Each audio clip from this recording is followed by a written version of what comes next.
Which time frame are you trading right now? 1 minute chart, 5 minute chart, 1 hour time frame? Is it working?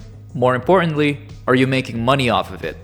A lot of traders spend months or even years looking for that perfect time frame. Take it from me, I used to be like that. Today I'm on the 15-minute chart, and then tomorrow I'll be on the 4-hour chart. I was all over the place. But the truth is, it was never about finding the perfect time frame.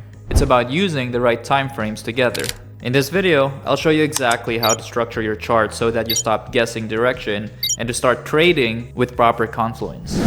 Most traders, they start in super tiny time frames, 1 minute chart or the 5-minute chart. And I get it, because it's very exciting. It's always moving, very volatile, goes up, goes down, a lot of action.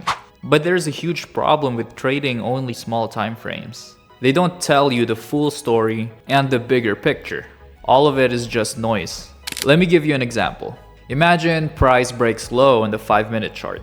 It looks bearish, right? So you close your long position, maybe even take a short, and then suddenly, price reverses and rockets up. Why? Well, this is why. Zoom out, look at this chart from a 1-hour time frame. That big breakdown was literally just a tiny pullback in a larger uptrend. This happens all the time. Minute charts and higher time frames can tell completely different stories. Another problem with micro charts is that it messes with your psychology.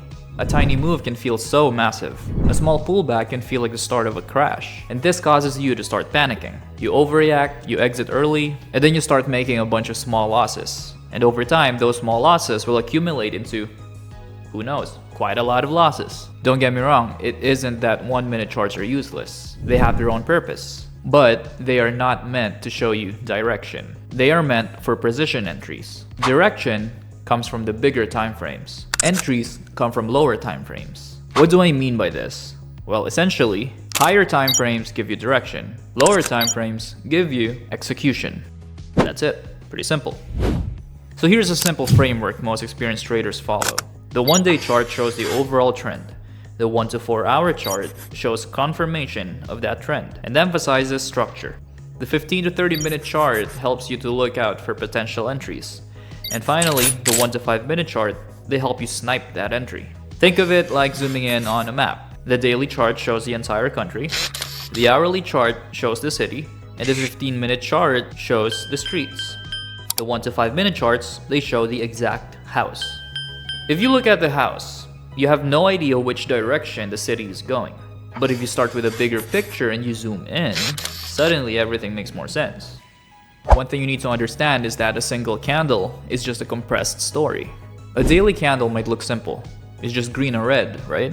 Well, I wish it was that simple. But if you look inside that candle, thousands of smaller moves are happening. It's very simple math. 5 1-minute candles form a 5-minute candle. 12 5-minute candles form an hourly candle. 24 hourly candles form a daily candle. So again, higher time frames show the final verdict. Lower time frames are the battles that created it. And that is why you need to look at both. The daily bias concept. One of the simplest ways to determine direction is by watching the daily open. When price is above the daily open, the day tends to be bullish. When price is below the daily open, the day tends to lean bearish. However, this rule does not always apply. Factors like fundamental news and geopolitical news can swing this one way or the other easily. But if the markets trend smoothly, this is usually the case. So if price is trading above the daily open and the trend is up, you should be thinking about longs first, not shorts. The opposite applies when price is below the open. Once you determine the direction from the higher time frames, that's when you drop down to the lower charts. We're not just gonna look for any trade. We're looking for trades that match the bias. For example, if the daily trend is bullish, ignore the short setups, even if they look good. Focus on the long opportunities. This alone will dramatically improve consistency, because instead of fighting the market, you're trading with it.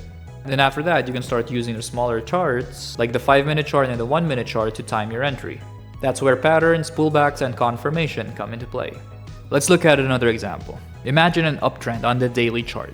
Price is above the daily open, and everything suggests bullish momentum. Now drop to the 5-minute chart.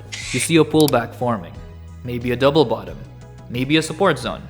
That's where you look for entries, not random trades. Only trades aligned with the bigger trend. And when the move happens, You're writing the entire daily candle instead of fighting it. If you remember nothing else from this video, at least remember this. Higher time frames set the direction. Lower time frames help you with the entry. Most traders do the opposite. They stare at the tiny charts and try to guess which way the market is going. And that's why they keep getting chopped up and stopped up. But if you begin with a bigger picture first, your trades suddenly start to make a lot more sense. So next time you open your charts, don't start with 1 minute. Start with a daily.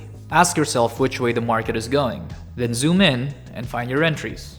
If you found this helpful, please leave a like and subscribe for more content like this. Thanks for watching, and I'll see you in the next one.